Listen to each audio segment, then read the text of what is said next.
خوف اور دہشت میں مبتلا قید لمحوں میں آپ سب کو خوش آمدید۔ میرے چینل کو لائک اور سبسکرائب کریں اور بیل آئیکن کو لازمی ہٹ کریں تاکہ میری آنے والی ویڈیوز آپ کو وقت پر مل سکیں۔ رات کا 1 بج چکا تھا جب میں نے اپنی آن لائن اپلیکیشن پہ چلنے والی گاڑی سے آخری مسافر کو اس کی منزل پہ ڈراپ کیا تھا۔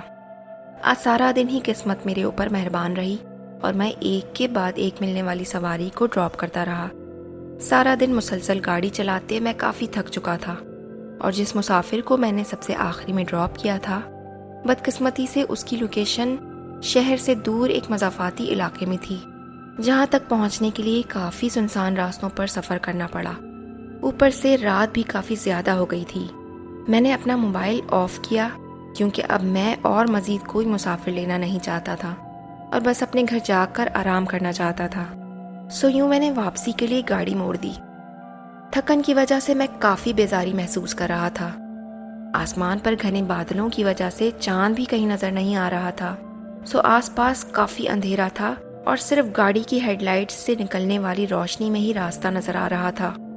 ویسے تو میں سوائے خدا کے اور کسی شے سے نہیں ڈرتا تھا، مگر نہ جانے کیوں اس وقت میں سخت بے چینی محسوس کر رہا تھا۔ آج بہت تھکن ہو گئی ہے، یہ سوچ کر میں نے خود کو سمجھا لیا۔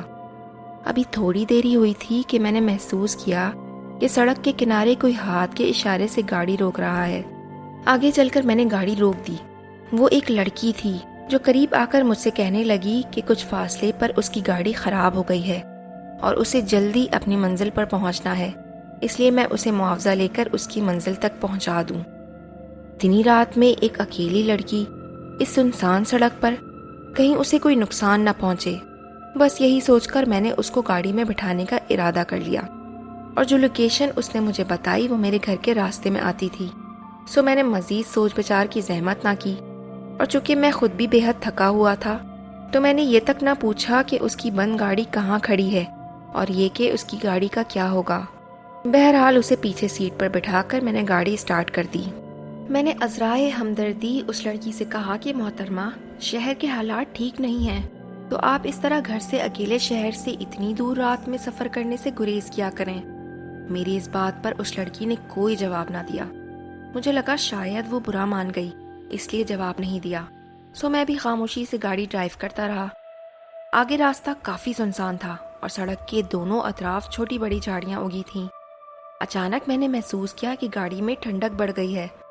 میں نے اے سی چیک کیا تو وہ نارمل ہی تھا، مگر ٹھنڈک بڑھتی ہی جا رہی تھی۔ میں بار بار اے سی چیک کر رہا تھا مگر وہ بالکل ٹھیک کام کر رہا تھا۔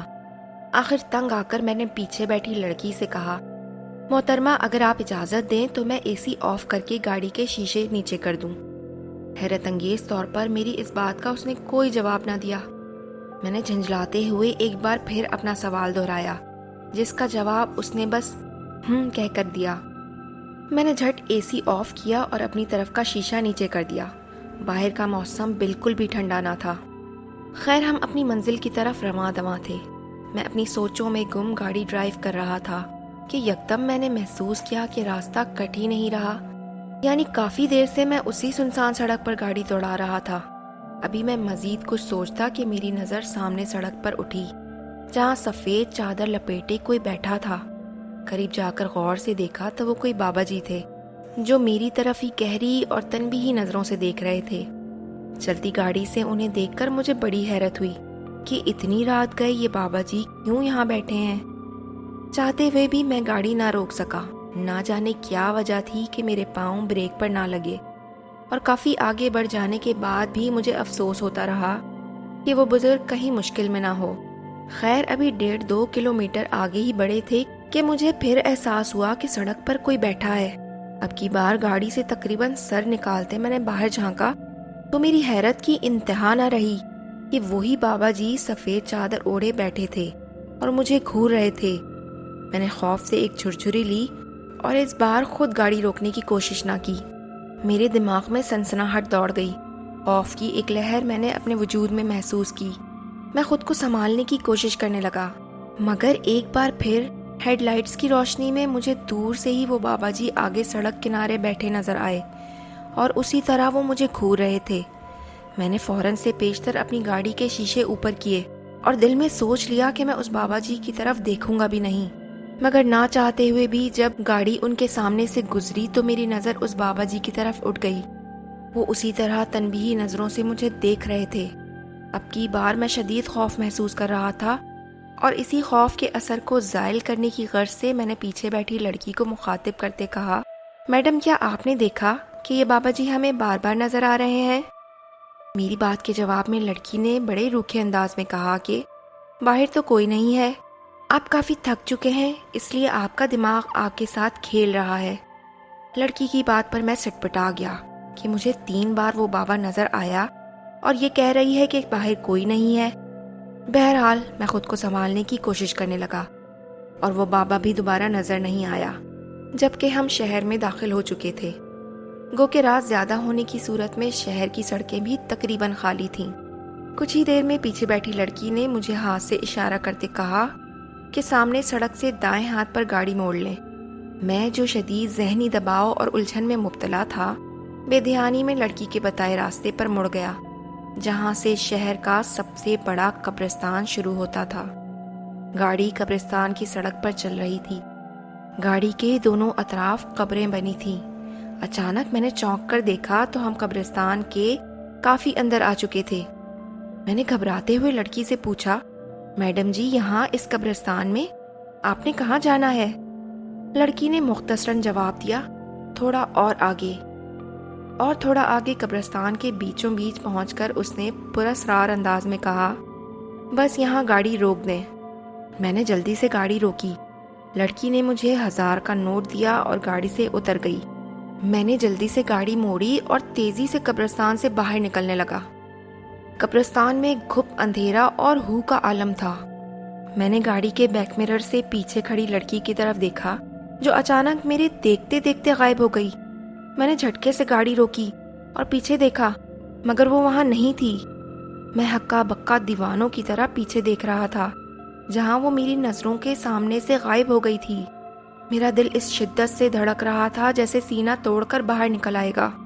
میں نے جلدی سے گاڑی سٹارٹ کی اور وہاں سے بھاگ جانے کی سوچ ہی رہا تھا کہ سامنے گاڑی کی ہیڈ لائٹس کی روشنی میں جو منظر میں نے دیکھا، قریب تھا کہ میرا ہارٹ فیل ہو جاتا۔ گاڑی کے سامنے چند قدم کے فاصلے پر وہی لڑکی جس کا چہرہ بھیانک ہو چکا تھا کھڑی مجھے گھور رہی تھی۔ قریب تھا کہ وہ مجھ تک پہنچ جاتی۔ یکایک میرے ہاتھ خود بخود ٹیپ ریکارڈر تک پہنچ گئے اور میں نے ٹیپ آن کر دیا جس میں قرآن پاک کی تلاوت چلنے لگی۔ کیونکہ میری عادت تھی صبح سواری اٹھانے نکلتا تو سب سے پہلے رزق میں برکت کی نیت سے تلاوت قرآن پاک سنتا۔ بس وہی ریکارڈنگ سٹارٹ ہو گئی۔ میں نے خود میں ہمت محسوس کی اور والیوم کو بھی بہت اونچا کر دیا۔ سامنے سے وہ بھیانک صورت چڑیل میرے قریب آتے قرآن کی تلاوت سن کر ٹھٹک گئی اور مجھے دیکھ کر جانوروں کی طرح غرانے لگی اور چیخیں مارتی اچانک غائب ہو گئی۔ میں نے بنا وقت ضائع کیے ایسکلیٹر پر پاؤں رکھا اور گاڑی دوڑاتے ہوئے قبرستان سے باہر نکل آیا اور گاڑی روکے بنا گھر پہنچ کر ہی سانس لیا۔ گھر پہنچ کر میری حالت بگڑ چکی تھی، کیونکہ جو کچھ مجھ پر بیت چکا تھا وہ ناقابل یقین اور خوفناک تھا۔ گھر والے میری حالت دیکھ کر پریشان ہو گئے۔ مجھے یکدم ہی سخت بخار نے جکڑ لیا تھا۔ بمشکل دوا کھا کر میں سو گیا۔ پھر خواب میں میں نے اسی بابا جی کو دیکھا۔ وہ کہہ رہے تھے، اے انسان اب سب کچھ ٹھیک ہے، میں اللہ کی طرف سے تیری بھلائی کے لیے بھیجا گیا تھا اور اسی لیے تجھے بار بار نظر آ رہا تھا۔ وہ چڑیل تجھے مار ڈالتی مگر تیری تلاوت قرآن سننے کی عادت نے تیری جان بچا لی۔ میں ایک دم نیند سے جاگ کر اٹھ بیٹھا تو خود کو پسینے میں شرابور پایا اور خدا کا شکر ادا کیا کہ اس نے مجھے مصیبت میں بچا لیا۔ میں اس خوفناک رات کو جب بھی یاد کرتا ہوں تو کانپ جاتا ہوں۔